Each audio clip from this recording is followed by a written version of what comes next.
Eamonn McEneaney. I'm Director of Waterford Museum of Treasures, which are 5 museums in the Viking Triangle in Waterford.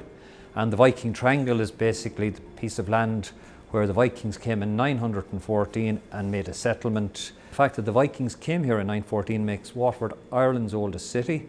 It's the oldest, and it's now therefore the oldest English-speaking city in the European Union. So it's a great opportunity for Waterford going into the future. We're here at Greyfriars, and Greyfriars was an old monastery that was built here in the 13th century. A stone monastery. The ruins are still here, and this is a small church attached to it, and now houses a collection of Irish clocks and watches. We have the largest, the oldest and the biggest collection of Irish clocks and watches in the world, and you can see some of them here behind me. These are long case clocks, and the earliest goes back to 1660. I think it's only in modern times we start to associate Ireland with modern technology, but way back in the 17th and 18th century, we were also up there with the very best in Europe and the very best in the world then in new technology, of course, of timekeeping, which were the earliest computers. And interestingly, here at Greyfriars, just outside the door, is a statue of a very, very famous Waterford man who founded 2 colleges in Rome for teaching of theology and teaching priests during the 17th century, during the wars of religion, when people couldn't practice the Roman Catholic religion here openly in Waterford and in Ireland.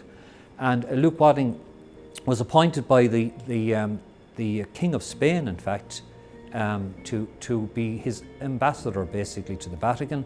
And while he was at the Vatican, the King of Spain wanted him to work on the Pope about getting various feast days recorded. And Luke Wadding was given the job of basically making the calendar for the Roman Catholic Church, and he's the man that fixed St. Patrick's Day as 17th of March in the International Church, and has remained that day ever since. Well, for Irish people, of course, St. Patrick's Day is very much our essence.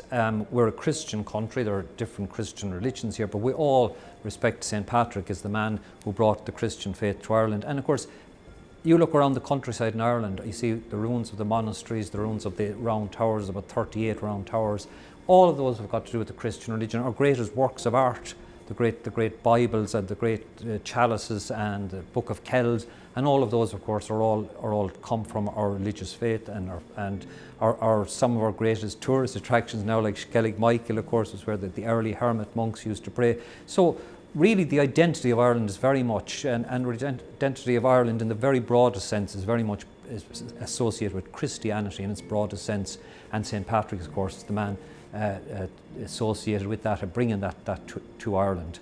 And I suppose what I like about it for Waterford is it's a time for Waterford to recognise the fact that this was the first city in Ireland, the first place in Ireland where we had a St. Patrick's Day parade. Now, mind you, the Americans were having St. Patrick's Day parades back in the 18th century, but here in Ireland, of course, partly because of the political situation in this country, they weren't having St. Patrick's Day parade, but Waterford was actually the first place to have a St. Patrick's Day parade in 1903, and also it was the first place to create it as a bank holiday or a day of rest in the city back in 1903. And very interestingly, if you go up to City Hall, you'll see the names of nearly over 700 mayors of the city going back to the 13th century. And one of those lists, on that list, is a man called John Hearn, who was mayor in 1903. And very interestingly, his son became the first Irish ambassador to the United States of America in 1950. We didn't have ambassadors before that. We only had ambassadors after we declared ourselves a republic in 1949. And John Hearn, the son of the mayor who made St. Patrick's Day a bank holiday and had started the first St. Patrick's Day parade in Ireland, John Hearn was a constitutional lawyer, and when he was made ambassador to America, he came up with the idea of presenting the President of America with the bowl of shamrock. So that's the beginning of that tradition, which goes back to the 1950s, of presenting the President of America with a bowl of shamrock. So, and we have in Cathedral Square, between the beautiful Bishop's Palace, which is another wonderful museum, a very fine museum dating back to 1743. There's a bust in the garden there of John Hearn, who began that tradition. He wrote our Constitution, and the square between the Bishop's Palace and Great Christ Church Cathedral, which was founded by Christianized Vikings, in that square now is known as Constitution Square in honour of John Hearn, who began giving the bowl of shamrock to the President of America. The parade in Waterford is a really big parade, because we've got a great street theatre company here in the city that's supported by the City Council. And there's a huge parade, everybody comes out, we've got Irish dancers like everybody else, and about 2 years ago we arranged for the Norwegian ambassador to come down and lead the parade, so we had to go into a Viking theme that year. But every year there's a theme, and every year there's a guest of honour, a marshal, and we all do that, and then we go off and have a lunch in a nice hotel someplace, and some more than others might spend the rest of the evening there having a drink. But it is traditional that we all wear shamrock, of course, and